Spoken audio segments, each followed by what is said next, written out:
What's going on, everybody? Welcome back to our channel. Today I'm sitting at the Hook restaurant joined by Shawn Van Eeden, a photographer or a businessman of sort. And Shawn Van Eeden, could you please introduce yourself for us? Tell us what you're all about, and so the people can know who I'm with today. Thank you very much. My name is Shawn Van Eeden. I am the owner and of the worker at CreativeLab. Yes. I'm a commercial photographer that's based in here in Windhoek.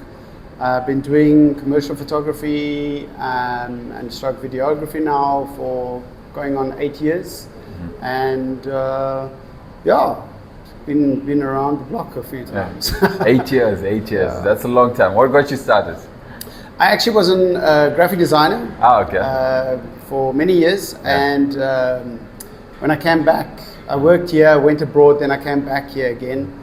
And after hectic long nights, too many pictures, too many hours of working for someone else, I decided I can't do this anymore. And so I decided to quit at the age of 40 something and decided I'm going to need to do something else now. Wow. So then photography was my sort of passion at that time. Mm-hmm. And so I just jumped into it. Mm-hmm. And it was a rocky ride from then on. Okay, nice, interesting. And tell me, I like to jump in. I love this question actually. I've asked a lot of people this question. Shawn, I want to hear, what was your childhood like? My childhood? Yes, your childhood. I have very little memory of my childhood for some reason. I always ask myself why that is, but generally it was I was born in South Africa in Paarl, so I grew up in this beautiful green area where it was outdoors and vineyards and stuff like that. It was nice, it was awesome, it was up and down on a bicycle around the streets. And then around about the age of 13, my dad was moved over to Walvis Bay, and we then came from green into this stark desert. So it was a bit of a shock to my system. With all this heat. The heat was one thing, but the no green was the other problem. Mm-hmm. So it was, I would say it was a happy childhood, I guess. Okay. But don't remember much of it, That's crazy. That's crazy. Happy, but you don't remember much. Yeah, can't remember bad things. Not a bad. I think it's good. Oh, that's good. And would you say you were in a two-parent household? I'm assuming. And would you say your parents did a good job building your self-esteem as a man now at your age? I'm not sure how old you are, but I'm guessing 35. Way past that. I want to know. What would you say? How well would you say your parents built your self-esteem? I think they were very good. It was definitely because it was motivating me to get where I am today. I come from a generation, when I talk about my parents' generation, where hard work was always like you had to work hard for your work. I think that was good for a time. But it's kind of changing now. It's more being hard work is still needed, but you also need to be smarter. So the lessons learned from their childhood and from their upbringing was definitely invaluable, and I think they did a phenomenal job in that. And now it's a question of taking that and moving it to the next sort of phase in your life. Okay. Call it that. Can you elaborate on that, work smart? Because you're not the first person that has told me that. I had another interview with a guy from Gondwana Collection at Namib Dunestar Camp, and he mentioned as well working smart. So tell me, elaborate a little bit on that. What is working smart for you? So my personal experience was I always thought, like, if you work 15, 16 hours a day, then that makes you good. Hard work is definitely needed for sure, but there's also a point where certain things can be tweaked, whether it's through gear, whether it's through collaboration, whether it's through software processes where you can streamline things, where you can spend more, because time is the most critical thing. Now, if you spend most of your time on correspondence or meetings or something like that, then you're losing the time that you're actually in the field. So it's finding ways to cut back on that time that you're losing, and that's what I mean by smarter. So and nowadays, I guess I'm starting to dabble and put my feelers out into AI as well. Obviously, it's already in our software, and it's already kind of in our workflow, which has helped in some aspects for sure. It's created other things, but it's a learning curve. But also, finding, like for instance, recently I hooked up with a couple of photographers, and we just started discussing how we can make our life better by outsourcing things and collaborating on things to make our process, instead of always acting like a little silo. And now it's like, let's spread out, let's help each other, let's move around so things can start moving. So I hope that answers the question. So somewhat. It actually led me into two things that I wanted to mention now. So the first one I'll speak about Jeff Bezos. I think you know Jeff Bezos, and the next one Alex Hormozi. I'm gonna speak about Alex Hormozi. You know Alex Hormozi? Yes, I think so. Yes. $100 million leads. Yeah, this guy who's gotten quite popular over the internet. He was here a couple of times, I think. Alex Hormozi. Wasn't he? No, Alex Hormozi is from the USA. I think maybe you're thinking of Vusi Tembekwai. Yes. Vusi Tembekwai, he was with Gondwana, but Alex Hormozi, what I wanted to mention is that he mentioned something about how his morning routine, he tries to go immediately into work, especially in the morning after waking up. It could be 15 minutes. Obviously, you need to brush your teeth, maybe hydrate a little bit, and he goes immediately into work. So, for example, what I'm doing currently, I wake up 5:30 normally, and then from 6 a.m. onwards, I try to do at least 3 to 4 hours of work. And what I wanted to mention is, like, it's amazing if you put in all your focus, what you can get done in 3 hours. So it's like, I wake up, my phone's off, I don't want to touch it. Up until like 10, I've done at least something. So let's say you want to do editing or whatever, everyone is sleeping at that time. When I wake up, it's dark outside. Immediately my brain just focuses. So I'll mention the second thing. It was Jeff Bezos, and he spoke something about being in business now. Obviously now he's much, much further than a lot of us, but he wakes up, and for him, a good day is where he makes 3 good decisions a day. And so now I want to hear from you, being in the creative industry, because I can understand the creative industry is very difficult to monetize. It's basically somewhat in the direction of marketing as well. And a lot of the times when you speak about marketing to people, it confuses people. They don't understand what's going on. It's like marketing. When people want to cut their budgets, immediately they think, let's cut off the marketing, which is the one thing they definitely need all the time. So I want to hear from you in the creative industry, what your routine is like, or also some challenges you've faced, and how you've helped yourself to kind of monetize your industry and explain it to people in a sense that I guess makes sense to people. So routines, it's also changing constantly, obviously, because I used to work 16-hour days, and it was obviously taking a toll on me. So what I've decided recently is I would get up at 5:30. I've so recently started meditating, so I would try and get some meditation in there, just so that I'm like get myself calm for the day. And then I would go and just spend 10 minutes just relaxing, thinking about what is going to happen in the day, just not fretting about things, just getting into the day. And then I go straight into the office, start looking at what I need to do for the day, and then planning how I want to tackle this day. And then obviously my work is very much based around deadlines, which I don't have any control about. So obviously my schedule is not like I'll say it's going to be like this. It's going to be like I get a phone call, I'm busy on a job, and then that's the challenge. I'll be on a job scheduled, and then all of a sudden I'll get a phone call like, this needs to happen now. So then you have to quickly adapt. But it's literally definitely early in the morning. First hour before 8, I get a lot of work done because of that. No emails. I don't even turn the emails on. I literally I have a separate machine here where I just turn it off. Only at 8 o'clock I actually turn it on because I want to be focused for that hour.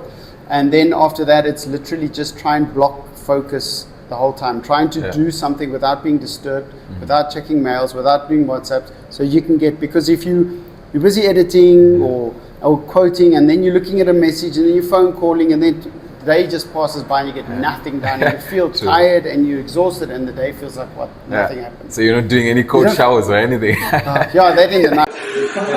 People are like, you have to wake up, do a cold shower, and I look at this influencers morning routine. There's a time I've tried it, like, wake up, immediately do your workout, and then cold shower, and then stretch, By the time you're done with your morning routine, it's like 4 hours.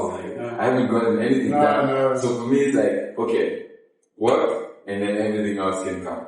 And but it's important that you allow time for that, because that's something that was for me a very big lesson. Was I would then place too much emphasis on work, and you let your peace of mind time. You will not believe how important that is, and your exercise time. You will forego that for work.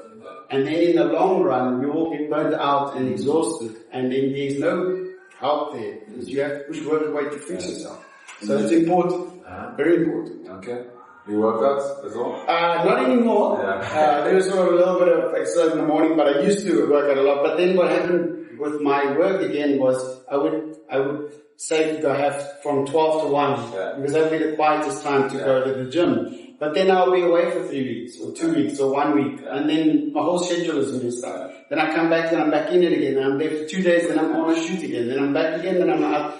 And it was like the routine was all over the shop. So I almost gave up after. But now I have to figure something out again. But it is important. That's good, but honestly, I would say most people probably just need like 3 times a week of just any activity. You can even be playing soccer with friends. Yeah, now I do sports now. Tennis, I'm starting to play that. Tennis? Yeah. I've been trying to learn tennis. I'm so bad at it. It's like, it looks so easy to play, but the first time you play, you're just hitting the balls everywhere, shooting everywhere. It's like, well, it takes a long time to get a Crazy. And tell me, how do you, in your industry now, in the creative industry, because it's very easy for people when they come to you and they're like, okay, we have our budget, and they're the ones paying them to be the ones that often want to have the upper hand of whatever you're doing, controlling everything you're doing. But obviously they're coming to you for your work. I remember the first time I met you, you were doing an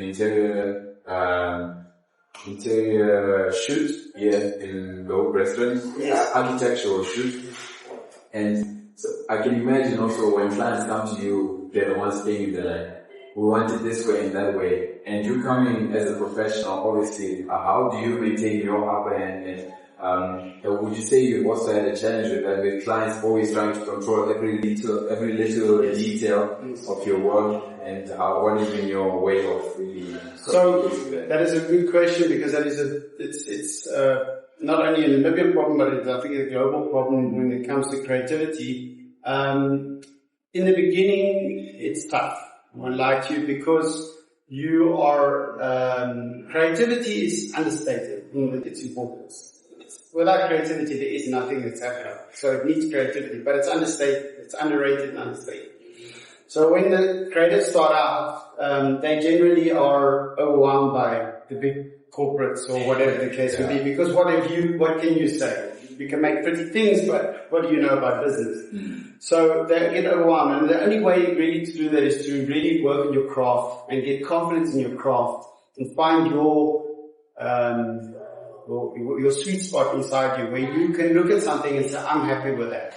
And if you're happy with that, you get confident with that, your clients will pick that up, and they will hire you because of what you bring to the shoot and what you think is. So in the beginning, it is tough. You're going to have to jump through the loops to be able to get their confidence. I mean, trust and confidence is basically what you want from them.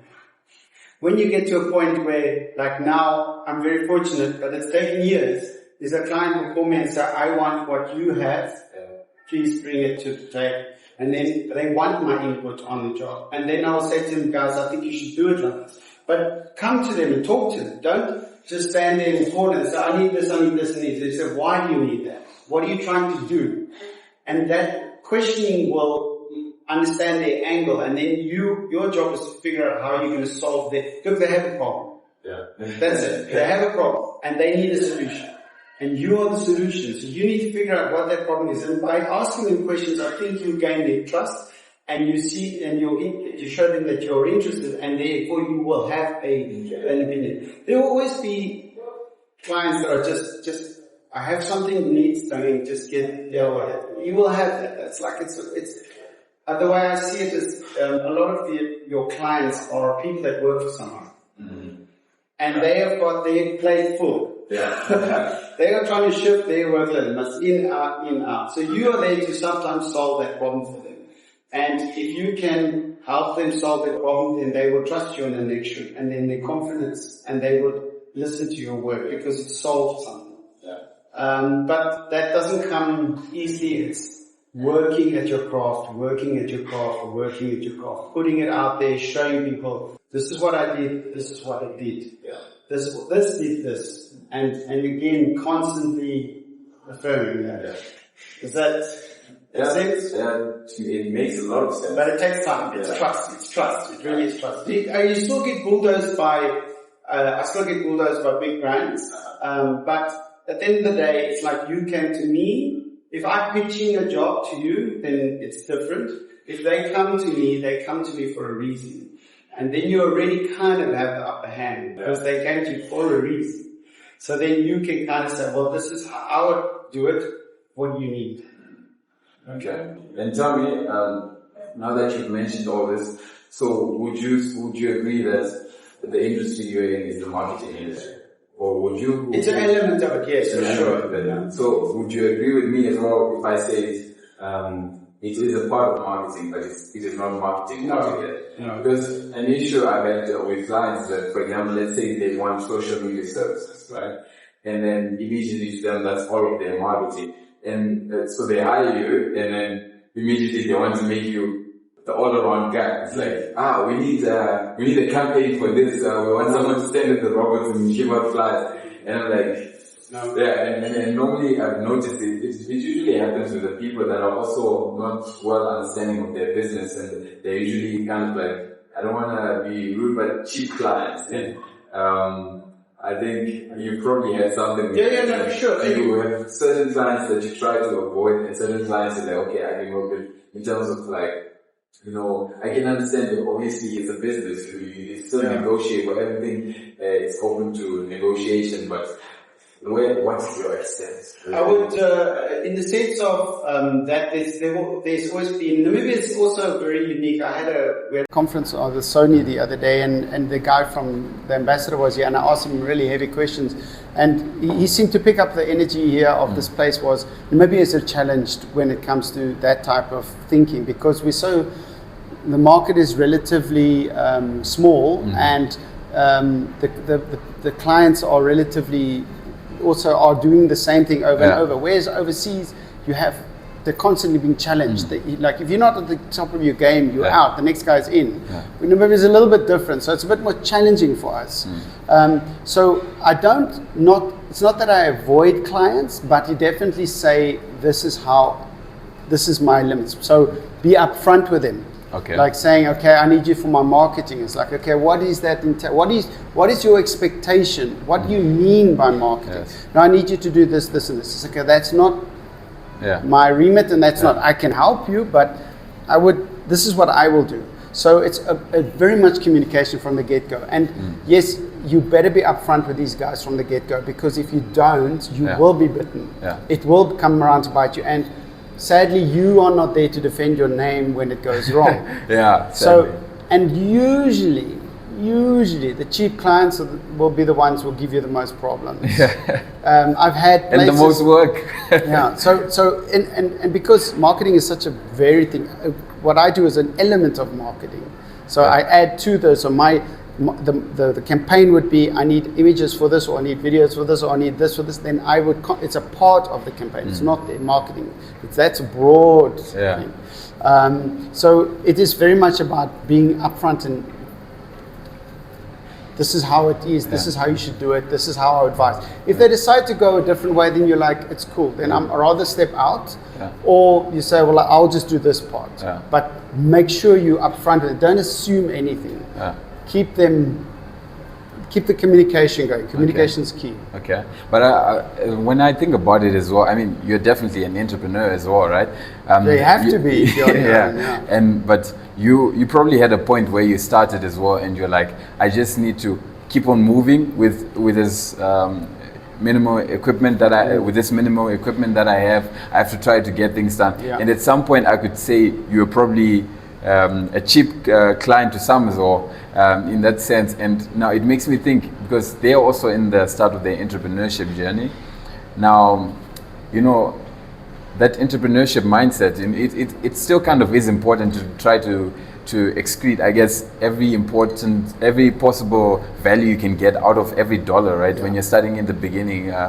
But would you say then perhaps those people shouldn't be looking to make a profit in the first few years, rather on building their reputation and brand? Because the reason why I mentioned that is because I was watching a documentary of Warren Buffett, and he mentioned something about it takes 20 years to build your reputation and 5 minutes to destroy Yes. it. And since then, I've been trying to look at my life in that sense as well, of like, okay, if I can say, okay, comfortably say I'm not really in a problematic situation when it comes to money, can I then say, okay, I try to spend as much as I can to build a reputation that people can trust, and people can say, okay, I would love to do business with, not be that person that's always asking for a lot of things and not giving Yes. value in return. Would No, you say that's you have to always think, what can I solve for you? What do you need? So why I started in advertising was because I understood the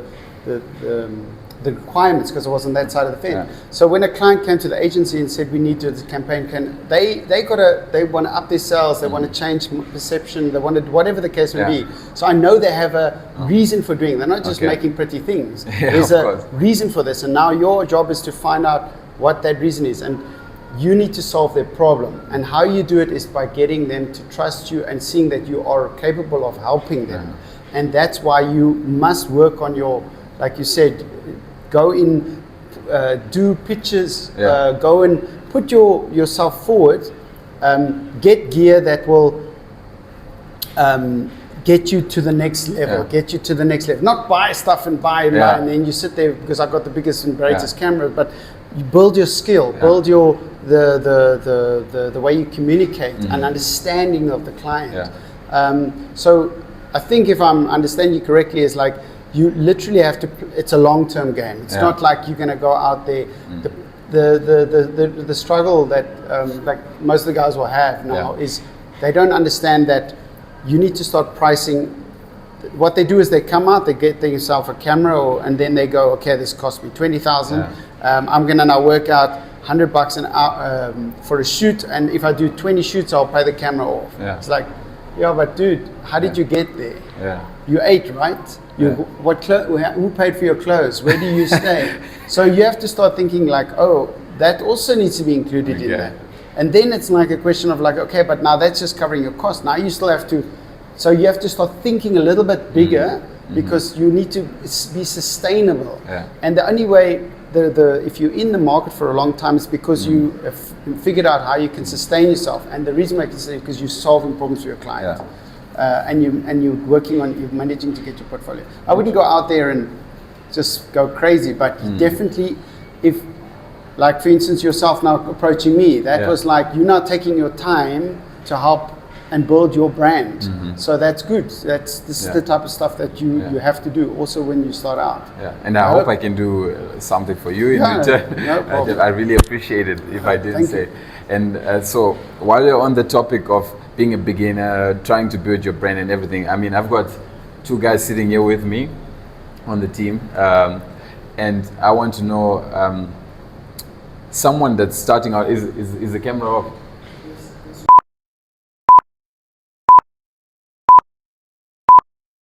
I'd just like you to mention what you just mentioned right now on camera, though, how you were talking about how we need to do more for each other in the industry as well. But first, let me get to that question.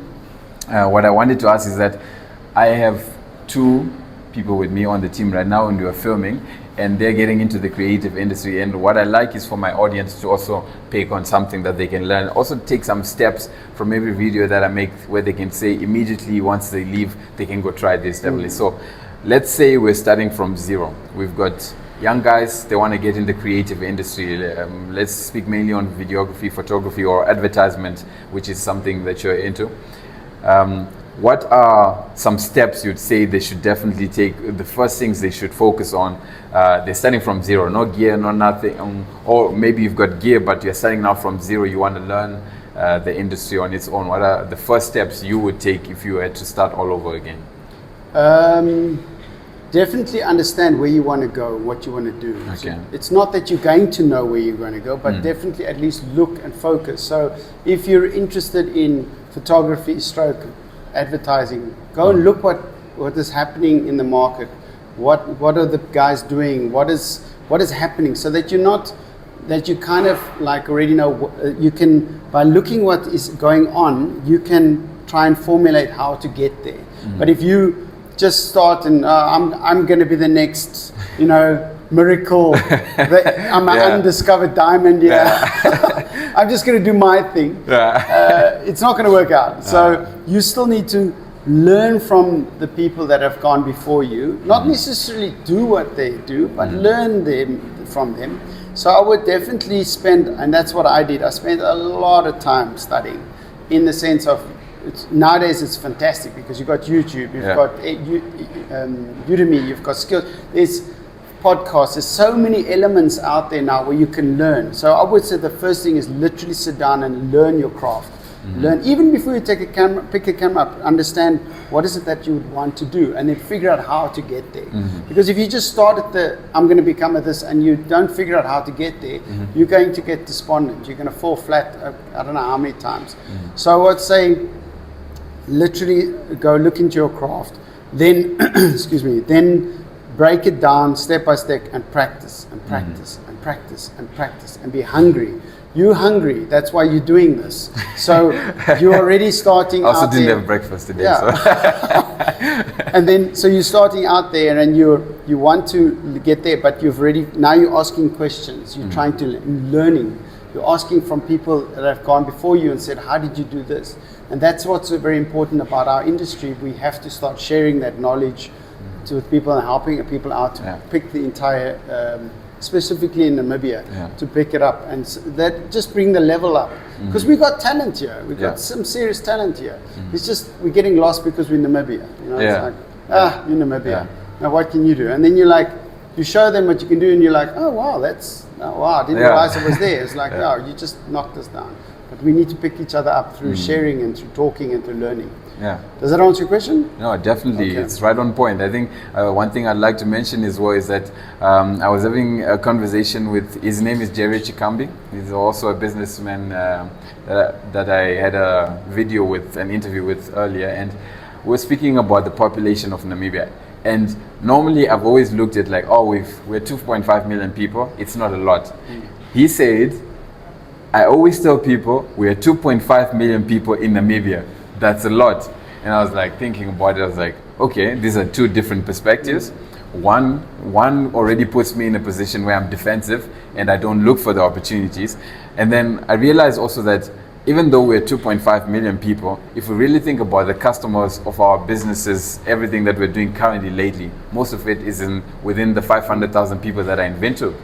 There are 2 million other people in Namibia that we can still branch out to. There are no roads in some places in the north and in the south. Literally, if there's electricity and access to internet, that could change our game big time. There's new clients, new people in the industries. People are complaining about employment rate and everything. But another thing, we could maybe change the question to how much initiative are we taking ourselves as well. Exactly. These are all opportunities. The person that finally brings pizza delivery to the north, that's quite something, and it has definitely changed my perspective quite a lot. But that's also what I meant by working smarter in that sense, because we've always been told you have to work hard. So now I learn this craft and work hard, but you're just following a template. But if you think like an entrepreneur, or like, maybe I can offer this now and offer that, and I think that's maybe something that's happened a lot here. And places like Silicon Valley and these, they are thinking, they change the thinking. They're like, yes, we have this, but what can you change? What can you make better? So I think we're used to people just like, that's how it is. I go and I work, I come home, I do stuff. It's like, but what is it that you're solving? What can you offer that finds a new market? Uber all the Airbnb, all these big companies that didn't exist 10 years ago because they found a new. If they were always following the template, they wouldn't exist. So you have to think differently, and then you will open yourself to these markets because you create a market where there wasn't a market. You have to. And try to differentiate yourself as well. Would you agree with that? Because I'm sure I can think of you. You're in the advertisement industry. I can think of a lot of advertisers, but when I see you, Shawn Van Eeden, am I saying it right? Yeah. It depends which. I always had to. When I think of you, Shawn, I think of something completely different. You've done your branding pretty well. I don't know if you'd agree, but I never. You tried your best, but I think differentiating yourself in the marketplace as well. Could you tell us a little bit about the importance of branding? Branding is like you're a brand. You are a brand. So how important do you put your emphasis on yourself? Like how I look, how I speak, how I dress, how I think, as yourself. So your brand. When you go out, your CreativeLab is a personality. Every person is a person. Their company is a personality. It is incredibly important. If you come to me and 1 minute you're shouting, next minute you're calm, next minute you're dressed in pink, then you're in blue, then you're like, I'll be like, dude, I can't deal with you. You're too hectic. I don't know what you're all about. A brand is. It's a personality. So it is critical that the client sees it like that. It's like, this is what he's about, this is how he talks, this is how he is. It's like everything is important. That's the only way. Whenever I was doing advertising, I always went to the clients and said, listen, just think of your brand. If someone has never met you before, what is their impression of you? And that is your personality, and that's why your brand is critical to get it right. You have to really think about it. Not just like, I'm making this and then I'm doing this and then I'm doing this. Of course you can explore, especially now with social media. You can explore, but you still need to find your personality in your brand. So that if you think of Coca-Cola, if you think of Volvo, if you think of all these big brands, a statement comes to mind straight away. They've spent gazillion hours and gazillion dollars to get that there. So it's critical. Otherwise they would say, one place they'll say this, one place they'll say that. There's a reason for that. So it is very important to get your brand right and spend time on that, for sure, sure. Okay, interesting. Let's get a little more on the personal side from you. What would you say has been a very big challenge in your life? It could be, I think, give us two, in business and personal, that you would say, this changed my life, this structured the way I see things now. Or even just a regular challenge, you can say this one definitely took a toll on my life. I think it's one and the same actually, and it's down to self-worth. Because starting out creatives, I was offered a couple of times to be a creative director at a few studios overseas here as well, and I turned the job down because I didn't want to. I wanted to do the job. I didn't want to do, and there's a massive part of running an agency which is running people. Especially when you're creative director, it's like, it's not everything is the ideas. No, there's a big element of running people. I struggle so much with that. So I didn't want that, and that was my main thing because I've been in that area for a long time. And then what came down is then I figured out as creatives generally, a creative person wants to just do cool stuff, right? And they are very insecure.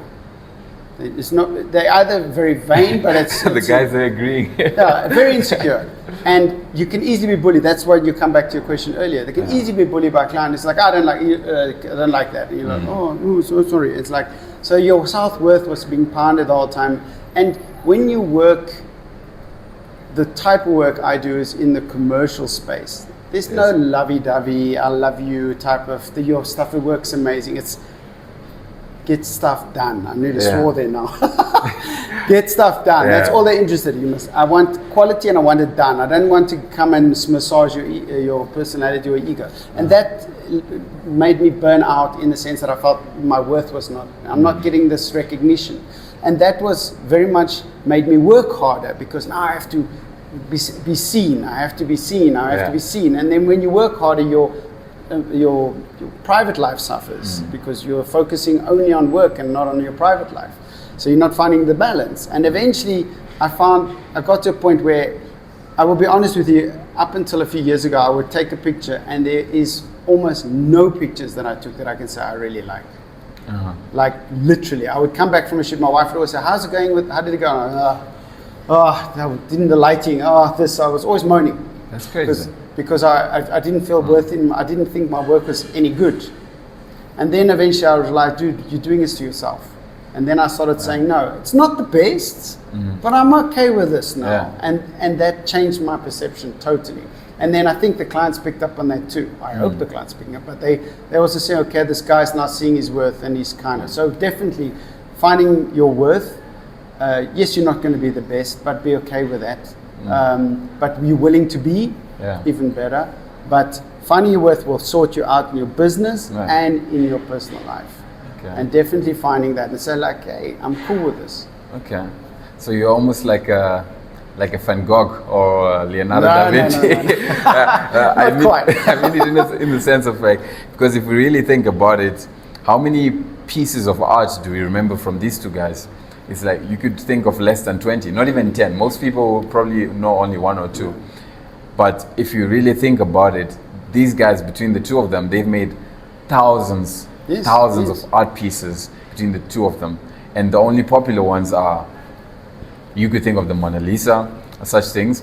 And that comes again to show, I think, you could say you also need these repetitions to get to a point, but somewhat, even these great people probably suffered with these insecurities as well, because art is an expression of emotion.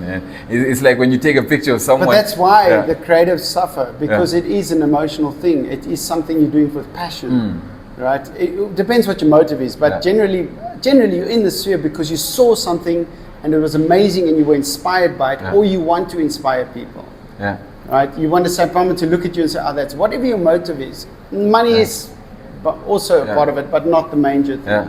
So it's important that the creatives now need to realize that they need to, even if they don't take the best pictures, like you got a gift that you created something.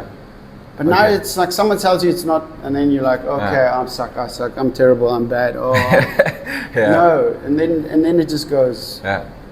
Like that moment when you take a picture and someone immediately says, "Can I see it?" And then they're like, oh no, I'm not. And then you're like, so it happens a lot. And sorry, I'm digressing a bit, but it happens with the corporate stuff. And then I realize I do a lot of corporate photography as well. And then I shoot people, and then the person that I think is going to not like the picture comes and says, "Oh, I love it." And the person that I think is going to love it comes in and is like, "I don't know." And then I realize it's not the picture.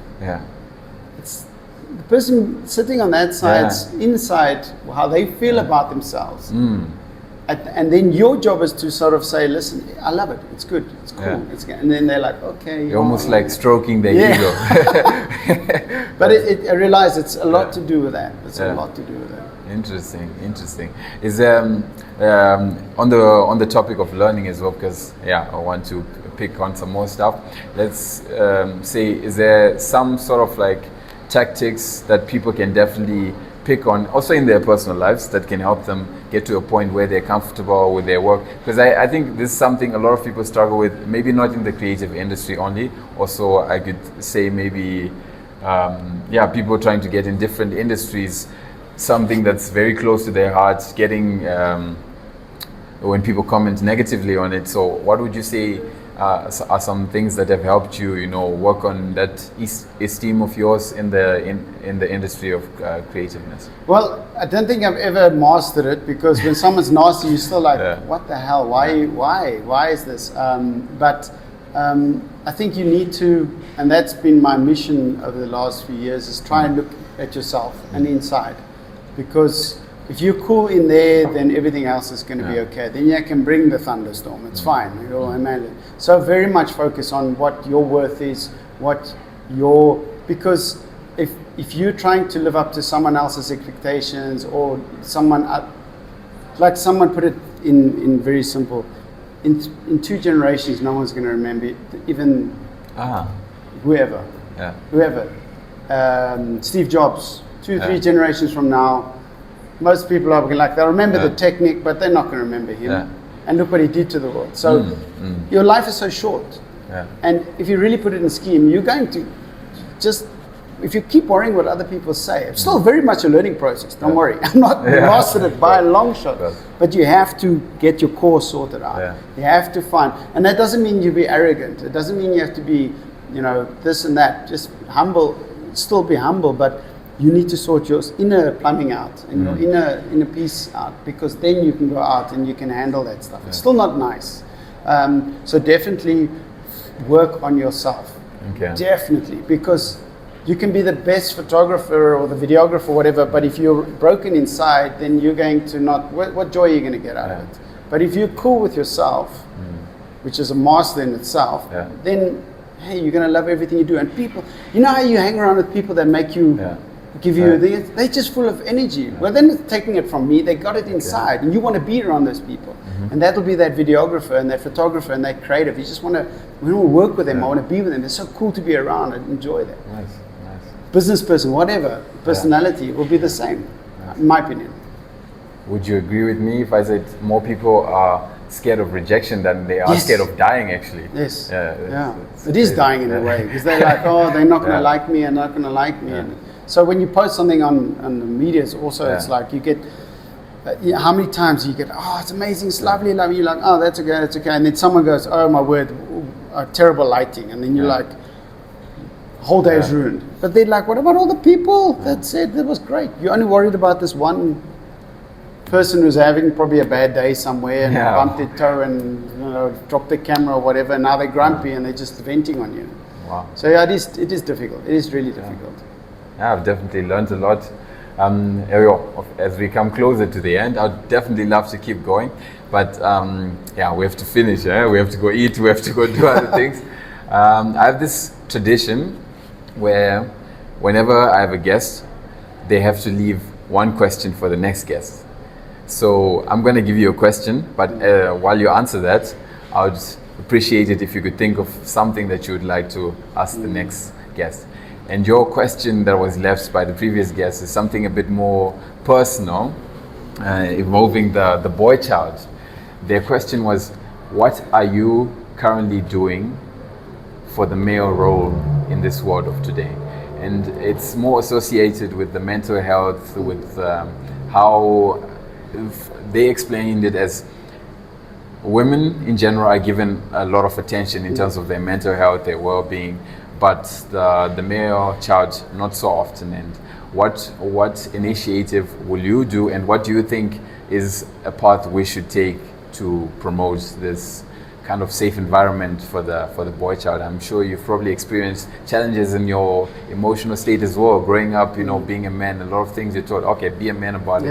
And sometimes it works, sometimes it doesn't. So what is your input on that? It is it is a challenging situations. It is challenging in our times, because as you said, we were raised up like, boys don't cry, be tough, this and that. And I had the fortunate task of working on the GBV campaign. We pitched for it and we won it, and we had a lot of insight into it. And then I saw how the guys were struggling, because you can't say, hey, I've been abused, I've been hurt, because like, dude, you're a guy, like you shouldn't be crying and things. And that's been our problem, because it's been, that emotions must come out. You must be allowed to feel the way you feel, not be hidden under a man masculine thing. In fact, I think the stronger man is the man who's happy to express his emotions and say how he feels. That's a strong man, because he's cool with that. He's okay, I can cry now and I'm fine with that. Just because you're crying doesn't mean you're whatever, a sissy or whatever you call it. So it's, how I've dealt with it is trying to change the stereotypical beliefs that have been brought from generations ahead, and finding ways to change it by looking at myself, seeing what I can do that I feel better, and then teach that to my kids and to the people around me, and to encourage them. So I have a very good friend. His parents were even more extreme in raising him like that, and he came to me the one day and he said, "You're the only guy, bar none, that I can talk to and feel comfortable with talking about my emotions." And it's like, this is the problem, we're not doing it, and we must do it, because it's seen as like you're weak or whatever. And that's causing big problems inside. because you're bottling everything. Yeah. Now talk. Hey dude, I'm having a tough month. I'm broke. I made this mistake. I did this. I feel depressed. I feel this. I feel I can't afford to bring it up. Let it go. And then the person will trust and more people will do it. So maybe in a short way to answer the question is I'm being more open about how I feel and how I am. Because I'm also tired of the old charade that you would put when you were younger. Because you're young, you must show yourself. Now you're like, I don't know, past those things. Yeah, perfectly said. But obviously you can't go around crying everywhere about everything. No, that's being negative. Yeah.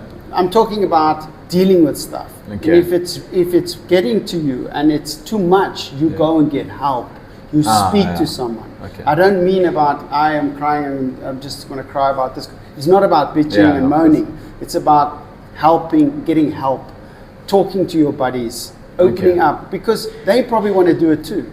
But they're thinking, he doesn't want to do it, I'm going to do it. It's like, dude, I'm going to open up and I'm going to tell you, this is how I feel, I need it. Yeah. I need support, I need help. And you will not believe how quickly it goes like this. And next minute you're like, dude, 5 years ago we'd never have this conversation. Now we're having this conversation. So more people need to trust the close circles to open up and it's tough, it is tough because you think you're going to be ridiculed. But what can you lose? You're going to crack inside for what? Look after yourself. Okay, definitely. The question,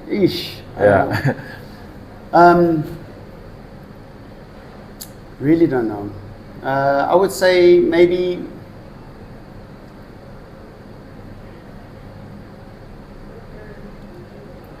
no, I'm stumped.